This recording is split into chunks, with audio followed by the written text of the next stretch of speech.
पिछले एपिसोड में हमने देखा कि कैसे बर्नार्ड ने पार्टनरशिप के जरिए करोड़ों का साम्राज्य खड़ा कर दिया। लेकिन जैसे ही कामयाबी हाथ लगी, उसने बर्नार्ड को उसका हक देने से साफ इनकार कर दिया। तो दोस्तों, आज के इस दूसरे एपिसोड में हम देखेंगे कि बर्नार्ड अब आगे क्या करेगा। अपमान की राख से एक ऐसा पागलपन भरा मास्टर प्लान जन्म लेता है जो अमेरिका का इतिहास बदलने वाला था। बर्नार्ड सोचता है, क्यों ना इस पूरी बैंक बिल्डिंग को ही खरीद लिया जाए, ताकि इसके अंदर बैठा कोई भी बैंकर अपने ही मालिक को नजरअंदाज करने की जुर्रत न कर सके। चोट खाए हुए अहंकार और इस खतरनाक मंसूबे को लेकर बर्नार्ड सीधा जो मॉरिस के पास पहुंचता है। वो मॉरिस को उस पूरी बिल्डिंग को खरीदने का प्रस्ताव देता है। मॉरिस एक चतुर व्यवसायी है। वो गोरों के इलाके में इतना बड़ा रिस्क नहीं लेना चाहता।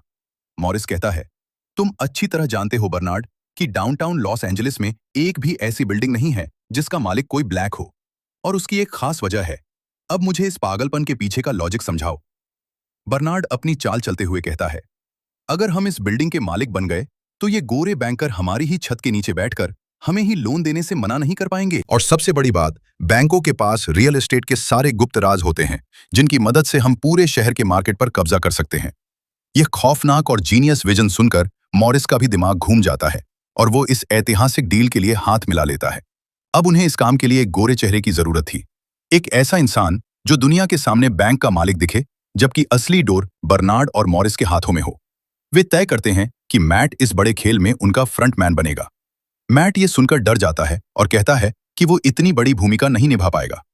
मॉरिस को भी यकीन नहीं होता कि मैट जैसा सीधा साधा लड़का ये कर पाएगा, लेकिन बर्नार्ड को भरोसा है। वो कहता है, ये कर पाएगा।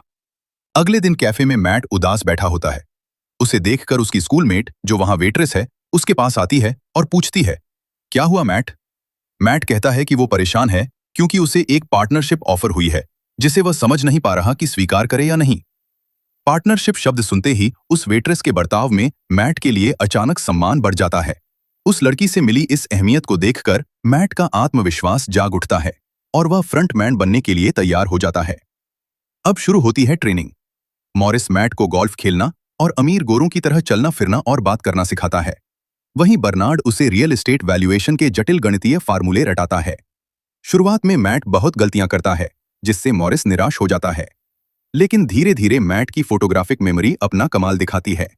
महीने भर के अंदर ही मैट गोल्फ खेलते खेलते करोड़ों की गणनाएं चुटकियों में करने लगता है। मॉरिस एक प्रतिष्ठित गोल्फ क्लब में एक मैच फिक्स करता है, जहां मैट की मुलाकात बैंक बिल्डिंग के मालिक चार्ल्स रेनॉल्ड से होती है। बर्नार्ड मैट को रेनॉल्ड के साथ फाइनल लंच मीटिंग के लिए पूरी तरह तैयार कर देता है। वहां मैट अपनी गणितीय कुशलता और सटीक आंकड़ों से रेनॉल्ड को इस कदर प्रभावित करता है कि वह $2.5 मिलियन की बिल्डिंग का मोलभाव करके उसे 1.5 मिलियन तक ले आता है। इस जीत के बाद वे रुकते नहीं। वे लॉस एंजलिस के उन पॉश इलाकों में थोक के भाव इमारतें खरीदने लगते हैं जहां अश्वेतों का जाना तक मना था। देखते ही देखते उनके पास 177 इमारतें हो जाती हैं। उनका रसूख इतना बढ़ जाता है कि उनके अपार्टमेंट के उद्घाटन में खुद देश के उपराष्ट्रपति लिंडन बी जॉनसन मेहमान बनकर आते हैं।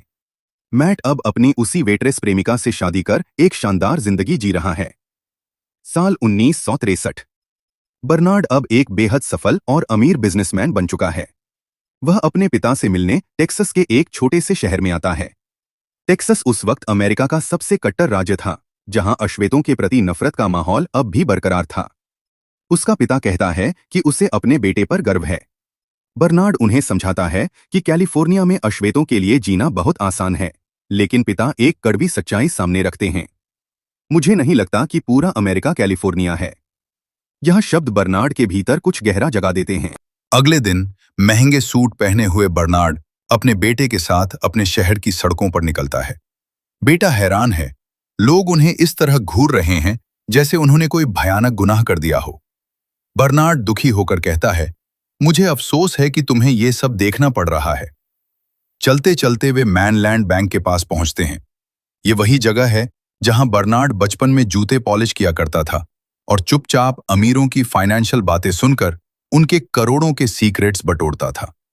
वो वहां के स्थानीय जूता पॉलिश करने वाले लड़के से काम की कीमत पूछता है। वो कहता है, मैं सिर्फ गोरे लोगों के जूते पॉलिश करता हूं। शाम को बर्नार्ड अपनी पत्नी से कहता है कि वो उस बैंक को खरीदना चाहता है ताकि टेक्सास में अश्वेत ब्लैक लोगों को एक सभ्य जीवन जीने का मौका मिल सके।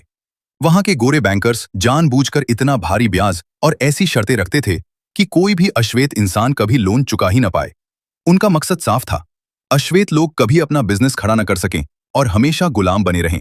ये सिर्फ नाइंसाफी नहीं, बल्कि उन्हें उनके हकों से दूर रखने की एक गहरी साजिश थी।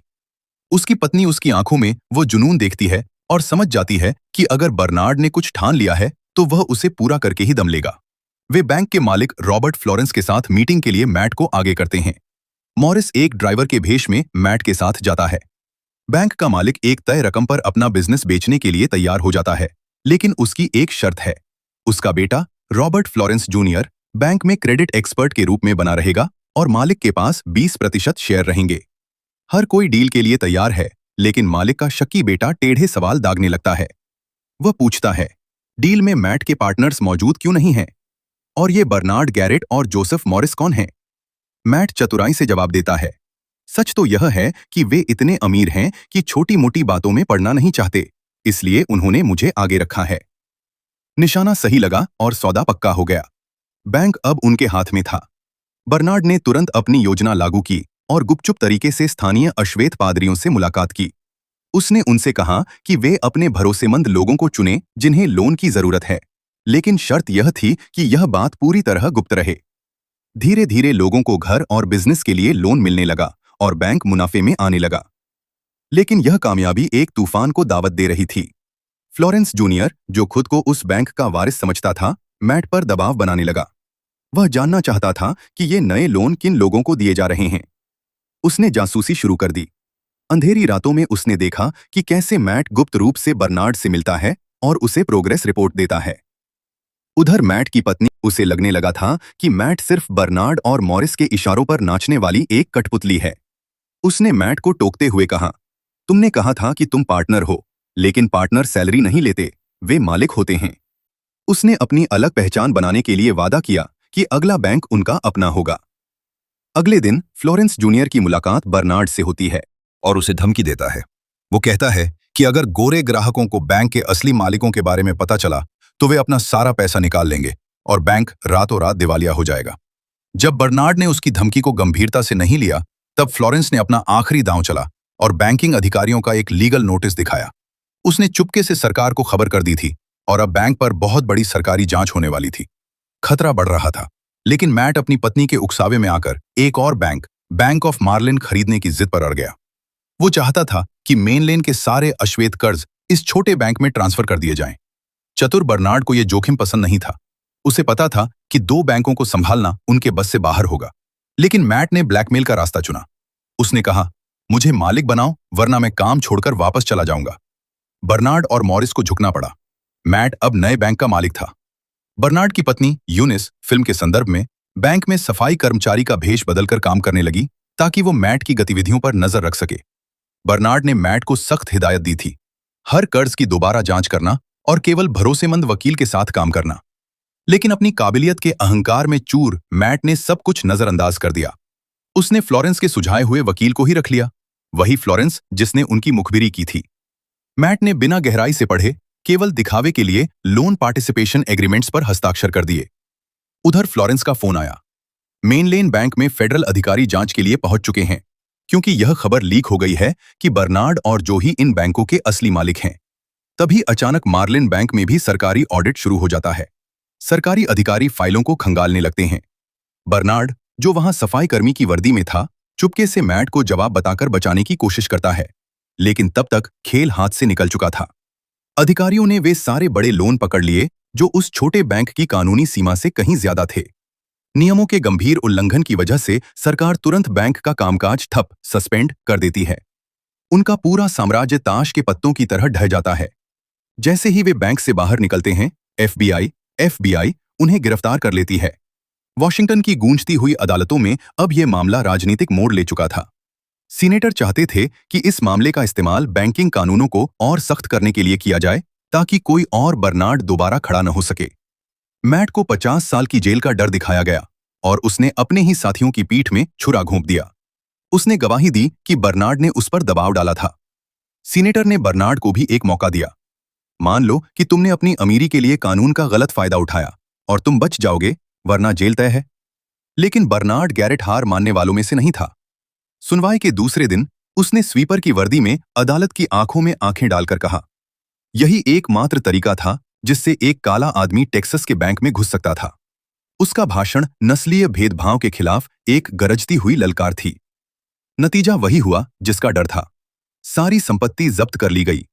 जूरी ने उन्हें दोषी माना और 3 साल की सजा सुनाई।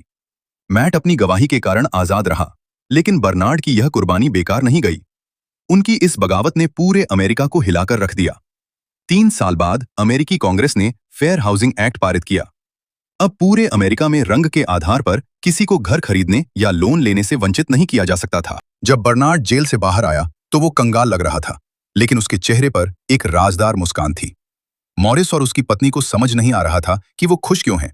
तभी यह खुलासा होता है कि सुनवाई से ठीक 1 रात पहले मैट ने बर्नार्ड को फोन किया था। मैट ने अपनी गलती मान ली थी।